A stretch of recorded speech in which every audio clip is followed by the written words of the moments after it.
नमस्कार दोस्तों, market analysis के वीडियो में आपका स्वागत है। मार्केट में आज भी हमको देखने को मिला एक पैनिक था, जो मॉर्निंग में गैप अप देखने को मिला। ज़्यादातर क्या होता है कि मार्केट में अगर डाउन ट्रेंड चल रहा है और कोई भी रीज़न से अगर आपको वहाँ पे गैप अप देखने को मिलता है, तो सेलिंग देखने को मिलता है। तो आज वही हमको देखने को मिला। निफ्टी में काफ़ी अच्छा-सा सेलिंग प्रेशर था और जैसे ही यहाँ पे उसने प्रीवियस जो 960 का लो था, वो ब्रेक किया, कंटिन्यूएशन हमको सेलिंग देखने को मिला था। स्टॉक में भी आज काफ़ी अच्छा था शॉर्ट था जो मैंने कल वीडियो बना के शेयर भी किया था कि आप ये स्टॉक को ध्यान में रख सकते हो। चंबल था, एक्सिस, कमिंस। कल लाइव मार्केट में मैंने सजेशन जो किया था वो था बीएफ यूटिलिटी। यहाँ पे मैंने मेरा जो ग्रुप है साइलेंस इंडिकेटर का, वहाँ पे बताया था ये लेवल ध्यान में रखना है। यहाँ पे रिजेक्शन मिल चुका था 42 का, 1042 वाला, और फिर यहाँ से फिर से इसने रिजेक्शन लिया, कंटिन्यूशन। और दूसरा जो दोनों ग्रुप में बताया था कॉन्कर था, इसको भी शॉर्ट का था व्यू हमारा। और यहाँ पे देखेंगे तो जैसे ही आपको सुबह फर्स्ट कैंडल मिला था, ये मेक और ब्रेक से रिजेक्शन आया, फिर से रिजेक्शन आया थर्ड टाइम, काफ़ी अच्छा सा इसमें भी आज पैनिक देखने को मिला था। मेरे पास जो शॉर्ट था वो था, मेरे पास आर ई सी था। यहाँ पे ये मेरे पास 2-3 दिन से था शॉर्ट, क्योंकि मैं इसको होल्ड कर रहा था। जब ये रिजेक्ट यहाँ पे सपोर्ट को ब्रेक किया था, कंसोलिडेशन हुआ, और फिर मैंने उसको यहाँ पे शॉर्ट किया था। अभी मैंने यहाँ पे प्रॉफिट बुक किया था, मैंने ग्रुप में बताया था 501 के आसपास मैं एक बार प्रॉफिट बुक कर लूँगा। तो कल अगर यहाँ पे फिर से ये लो ब्रेक करता है तो मैं देखूँगा, उसको 15-20 मिनट होल्ड करता है तो फिर से इसमें मैं एंटर करना चाहूँगा। निफ्टी, बैंक निफ्टी लास्ट में काफ़ी अच्छा सा वाइल्ड मूव भी देखने को मिला था। ग्रुप में बताया था स्टार्टिंग में ये सेलोन राइस है, जब तक इसके नीचे है तो आप देखोगे फर्स्ट कैंडल वहीं से रिजेक्शन, कंटिन्यूएशन, सेकंड अटेम्प्ट हुआ, फिर से यहाँ पे कई सारे लोग के एसएल कटे होंगे। अच्छा हुआ था मैं जब इसी लेवल के आसपास मैंने प्रॉफिट बुक कर लिया था, और फिर कुछ ज़्यादा ट्रेड यहाँ पे कुछ किया नहीं था। मेरे पास ओपन पोजीशन है, मैं उसको कैरी करके गया हूँ। मेरे पास कुछ पोजीशन है, छोटे क्वांटिटी में ही है, पर मेरा शॉर्ट साइड का व्यू है और उसको मैं कंटिन्यूएशन किया है। और निफ्टी में ये हमारा था सेलोन राइज, जब तक इसके हम नीचे रहेंगे हमारा सेलोन राइज रहेगा। ये मेक और ब्रेक से फिर से इसने रिजेक्शन लिया है, तो अभी यहाँ पे कोई भी सेल करना चाहता है तो 24,900 कॉल सेफर रहेगा अभी। जब तक एक्सपायरी है तब तक आप यहाँ पे शॉर्ट कर सकते हो। मैं अब इसको क्लियर कर देता हूँ और फिर से हम देखते हैं नए तरीके से कि अब हमारा नीचे का जो सपोर्ट होना चाहिए वो कौन सा होना चाहिए और हम यहाँ पे कैसे ट्रेड कर सकते हैं। आज का जो मेरा दिन था करीबन 66,000 के आसपास का प्रॉफिट हुआ था। और मैं क्रूड में अभी कोई ट्रेड लिया नहीं है, पर देख रहा हूँ, लग रहा है कि क्रूड अभी 6450 तक एक बार जाना चाहिए। दोस्तों, अगर आप इस चैनल पर नए हो तो सब्सक्राइब जरूर करना। वीडियो पसंद आए तो लाइक एंड शेयर जरूर करना। मैं इसको यहाँ पे डेली टाइम फ्रेम कर दिया है। ओके, तो यहाँ पे हमको क्या देखने को मिल रहा है कि एक तो बैक टू बैक हमको रेड कैंडल देखने को मिल रहा है और उसको फुल विथ वॉल्यूम आ रहा है। ऐसा नहीं है कि यहाँ पे वॉल्यूम नहीं है। अगर वॉल्यूम ना होता तो यहाँ पे रिजेक्शन का चांस रह सकता था, पर वॉल्यूम भी है। और नीचे में ये क्या था कि प्रीवियसली आपका जहाँ से हमने एक सपोर्ट लिया था, जब एन पैटर्न बनाया था तब हमारा सपोर्ट था यहाँ पे, जो था 24,753। आज का जो है 694। प्रीवियस जो यहाँ पे जिन्होंने भी एसएल रखा होगा उनका भी एसएल हिट करने के बाद बाउंस आया था। अब आपके लिए यहाँ पे क्या होगा, एक तो पहले यहाँ से अगर आप छोटा ट्रेंड लाइन बनाते हो तो ये पॉइंट के आसपास कहीं पे आता है आपका रिजेक्शन पॉइंट, यानी कि 25,242, यहाँ से करीबन 450 पॉइंट ऊपर है। और मेरे लिए इम्पोर्टेंट जोन रहेगा यहाँ पे 25,030। जब तक यहाँ पे 25,030 के नीचे रहेंगे तब तक मेरा व्यू रहेगा सेल राइज का। मैं यहाँ पे इसके नीचे रहेगा मेरा सेल राइज। अब क्या है कि हमने अगर इस लेवल को ब्रेक किया तो फिर हम जैसे फिबोनाची के हिसाब से देखते हैं कि हमारा नीचे का टारगेट क्या होना चाहिए। तो यहाँ से हम काउंट करेंगे और ये आता है हमारा नीचे में जो सपोर्ट बनेगा, वो आता है करीबन 23,833। यहाँ से करीबन 1000 पॉइंट है। इसको हम एक बार मार्क करके रखेंगे तो हमें पता चलेगा। दूसरा तरीका क्या रहता है आपका सपोर्ट ढूंढने का, कि लास्ट टाइम आपने ये जो गैप छोड़ा था उसके बाद में कंसोलिडेशन कहाँ पे हुआ था, तो वो हुआ था इस जोन पे। ये कैंडल का लो कितना था 311, यहाँ पे कितना था इसका हाई, थ्री क्लोजिंग 347, ये कैंडल का यहाँ पे 334। तो यहाँ पे 310 के आसपास से लेके 340, ये एक आपका यहाँ पे सपोर्ट का काम करेगा। तो एक यहाँ पे भी लाइन बनाएंगे इस जोन पे, इसके आसपास एक सपोर्ट बनता है। और दूसरी चीज़ क्या करेंगे, हम यहाँ पे एक एंकर वेव अप करेंगे जहाँ से हमारी गिरावट आई थी। तो ये गिरावट से जो हमने रिकवर किया था, उसका जो सपोर्ट बनता है वो बनता है 24,415। तो ये बस इतना लेवल हमें ध्यान में रखना है कि नीचे अगर गया तो कहाँ तक जा सकता है। और कोई भी बाउंस आता है 900 के आसपास, आपको रिजेक्शन फिर से मिलता है, एक छोटा सा रिस्क लेके शॉर्ट कर सकते हो। ये हमारा व्यू रहेगा। बैंक निफ्टी में यहाँ पे तो जिस हिसाब से टावर बना हुआ है, जितना देर करके ऊपर गया था उससे कम में तो ये वापस आ गया। 6 कैंडल में आपने देखा यहाँ पे 4,000 पॉइंट गवा दिया है। इसका टारगेट जो बन रहा है वो पहला तो ये सपोर्ट बनेगा आपका, वो रहेगा 49,657। ये फिबोनाची का भी यहाँ पे लेवल बनता है। दूसरी चीज़ क्या बनती है कि एम पैटर्न अगर करते हो तो ये नेक लाइन बनता है। तीसरी चीज़ क्या होती है, यहाँ से अगर आप ड्रॉ लाइन करोगे तो ये एक सपोर्ट के पास बनता है। तो ये हमारा फर्स्ट सपोर्ट बनेगा, जो इसका लो है 650। आज का हमारा लो है 50,194। तो कल अगर वापस हम यहाँ पे 50,300 के नीचे जाते हैं तो एक फिर से एक पैनिक देखने को मिल सकता है। अगर गैप अप ओपन होते हैं तो फिर यहाँ पे क्या हो जाएगा कि ये थोड़ा साइडवेज निकल जाएगा, क्योंकि हमने कंटिन्यूएशन मूव दिया हुआ है। एक साइडवेज रह के यहाँ पे होल्ड कर सकता है, क्योंकि वेडनेसडे फिर हमारा आरबीआई पॉलिसी है। तो अगर यहाँ पे होल्ड कर गया तो नेक्स्ट दिन एक अच्छा सा मूव मिल सकता है। और पोटेंशियल टारगेट अभी भी 49,600 है। फिर निफ्टी परफेक्टली जो हमारा लेवल था वहीं से हमने एक रिजेक्शन लिया हुआ है। अब आपके लिए क्या होगा कि जब तक ये वापस 23,440 के ऊपर सस्टेन नहीं करता है, सेल ऑन राइज रहेगा। नीचे में हायर चांस है 22,850 तक ये नीचे जा सकता है। स्टॉक में मैं आपको बाद में चार्ट्स शेयर कर दूंगा, पर जो वीक मुझे लग रहे हैं वो है अदानी, जिसका यहाँ पे फेक ब्रेकआउट हुआ था। सेकंड एक तो रिलायंस तो है ही, अभी वो उसके सपोर्ट के पास में है 2720 से लेकर 2706 के बीच में इसका एक सपोर्ट बनता है। आज भी उसने 22 के आसपास से एक रिजेक्शन लिया था। बी सॉफ्ट इसका भी सपोर्ट के आसपास पहुंच रहा है, 560 के आसपास है। और अभी भी मुझे B F utility and cements थोड़ा वीक लग रहा है, तो वो आप ध्यान में रख सकते हो। और अभी डेटा भी देख लेते हैं साथ में। तो डेटा में निफ्टी जो अभी हाईएस्ट जो ओ आई है वो है 24,500। हाईएस्ट कॉल की साइड है 25,000। अनवाइंडिंग अभी भी हमको पूरा देखने को नहीं मिला हुआ है, याद रखना। 25,000 पे अभी भी 25 लाख ओपन है। ये पैनिक कब आएंगे, जब आप वापस 700 के नीचे सस्टेन करोगे।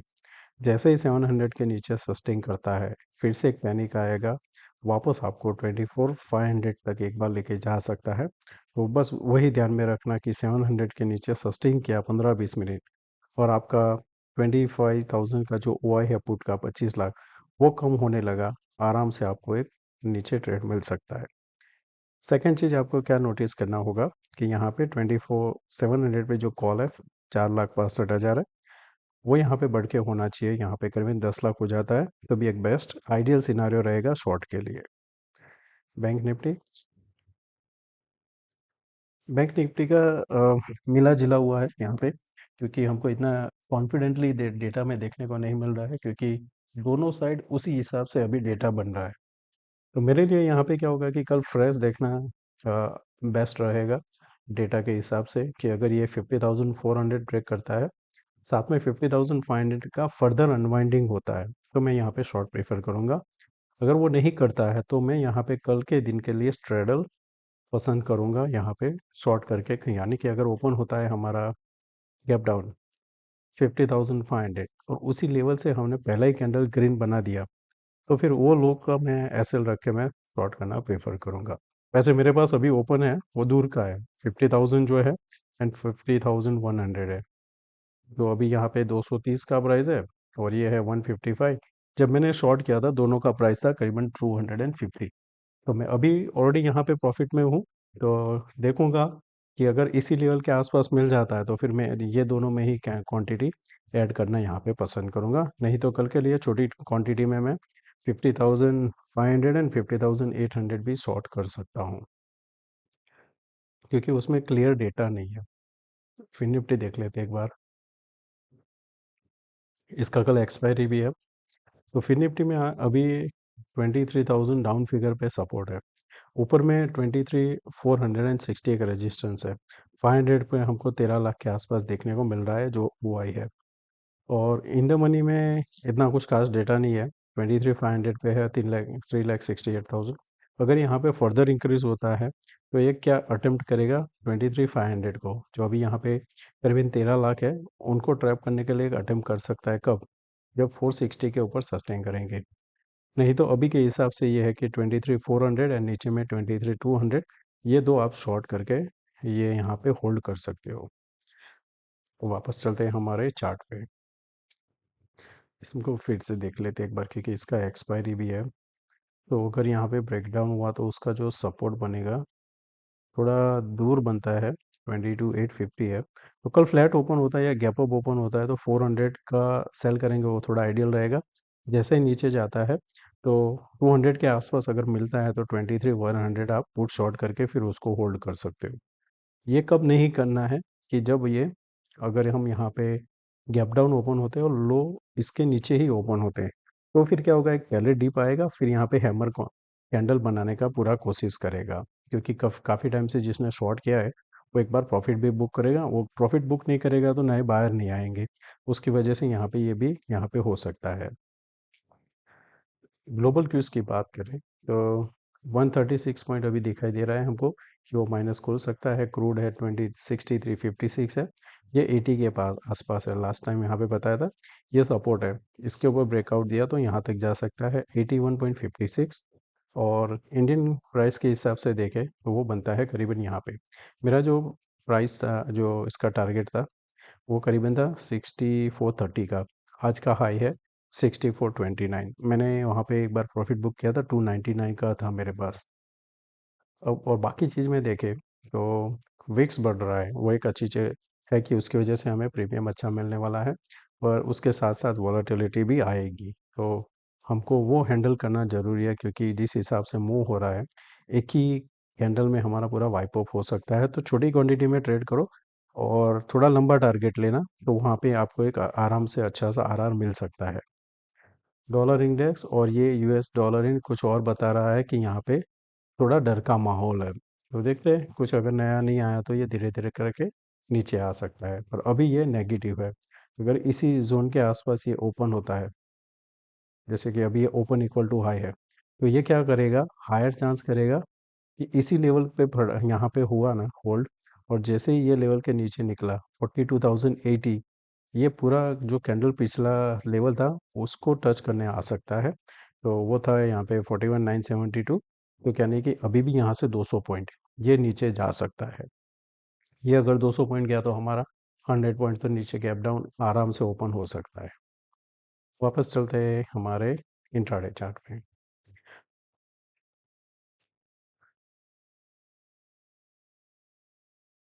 इंट्राडे चार्ट में एक तो आपको पता है कि हमारा ये जोन सपोर्ट का काम करेगा, ये एक रेजिस्टेंस का काम कर रहा है। तो अगर हम यहाँ पे इसी लेवल के आसपास ओपन होते हैं तो पॉसिबल है कि हम इसी रेंज के अंदर कल दिन निकाल दें। और रेंज बड़ा है, पर इसी रेंज के अंदर, अगर उससे भी छोटा रेंज करना है तो 24,900 आएगा और नीचे में 24,500। ये 400 पॉइंट के अंदर आपका कल का दिन रह सकता है।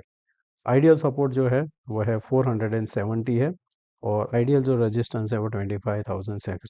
कल जैसे मार्केट ओपन होता है फ्रीज होगा, मैं आपको बता दूंगा दोनों ग्रुप में कि मेरा व्यू क्या रहेगा और हम यहाँ पे क्या कर सकते हैं। समझो फ्लैट ओपन होते हैं और फिर से ये लो ब्रेक करता है तो एक शॉर्ट बन सकता है। अगर गैप डाउन ओपन होता है 670 के आसपास, एक बाउंस आने के बाद 740 रिजेक्शन करता है तो भी शॉर्ट कर सकते हो। ये हमारा कल का रहेगा। शॉर्ट कवरिंग के लिए थोड़ा वेट करेंगे, जिस हिसाब से आज फिर से पैनिक आया हुआ है, हमें वापस यहाँ पे 900 के ऊपर सस्टेन करना पड़ेगा फॉर शॉर्ट कवरिंग। लास्ट में ये कंफ्यूज जोन बना हुआ है, तो ऊपर में यहाँ पे आपके पास 51,080, नीचे में जो सपोर्ट बन रहा है वो 50,180, यानी कि करीबन आप कहोगे 900 पॉइंट का एक रेंज बना हुआ है जिस हिसाब से मूव हुआ है। गैप डाउन ओपन होता है और सस्टेन करता है 300 के नीचे, शॉर्ट का व्यू रहेगा। बेस्ट जो सपोर्ट है वो 49,600 है। ऊपर में जो आपका बेस्ट शॉर्ट कवरिंग का लेवल बनेगा वो 51,200 के ऊपर बनेगा, तब हायर चांस है कि हम वापस ये जो कैंडल बना था वहां तक एक बार जा सकते हैं। तो इसके लिए हम यहाँ पे ऊपर ट्रेड कर सकते हैं जब यहाँ पे 100 के ऊपर हम सस्टेन कर गए तो। फिर निफ्टी का यहाँ पे आपको ध्यान में वही रखना है कि जो हमने डिस्कस किया था कि इसके ऊपर जाएगा तो शॉर्ट कवरिंग आएगा। तो मैं यहाँ पे 460 अगर निकला तो ये पॉइंट के लिए मैं यहाँ पे ट्रेड करूँगा 460 से लेके 720 तक के लिए। ये जो 250-300 पॉइंट मिलेगा वहाँ पे आपको क्विक मूव मिल सकता है। तो क्या होगा, ये डब्ल्यू पैटर्न भी कंप्लीट होगा। ये इनवैलिड कब हो जाएगा कि अगर आप यहाँ पे गैप डाउन ओपन होते हो 23,160, उसके नीचे ओपन होते हो तो ये कैंडल का एसएल रख के आप शॉर्ट कर सकते हो। नीचे 22,860 आपका टारगेट रहेगा। बहुत ही सिंपल रखना, बहुत छोटी क्वांटिटी में ट्रेड करना पर लंबा टारगेट रखना। अगर आप यहाँ पे 500 क्वांटिटी करते हो तो आप ये एसएल नहीं रख सकते हो, क्योंकि यहाँ पे देखेंगे तो 190 है यहाँ पे, यानी कि करीबन आपका 100 पॉइंट ऑलमोस्ट हो जाता है। तो अगर 500 है तो 50,000 का रिस्क हो जाएगा। इससे अच्छा अगर आप 100 क्वांटिटी करते हो तो 10,000 का रिस्क रख कर नीचे में 25,000 का प्रॉफिट के उस हिसाब से कर सकते हैं। जब भी वोलाटिलिटी बढ़ती है आपकी क्वांटिटी कम होनी चाहिए और आपका जो प्रॉफिट का रेंज है वो बड़ा होना चाहिए। वो आपको एक अच्छा सा ट्रेडर बनाएगा और वही आपको एक प्रॉफिट दे के जा सकता है। तो दोस्तों मैं आशा करता हूँ कि आज का ये वीडियो पसंद आया होगा। अच्छा लगा है तो दोस्तों लाइक एंड शेयर जरूर करना। थैंक यू, मिलते हैं नए वीडियो में। Take care, bye bye.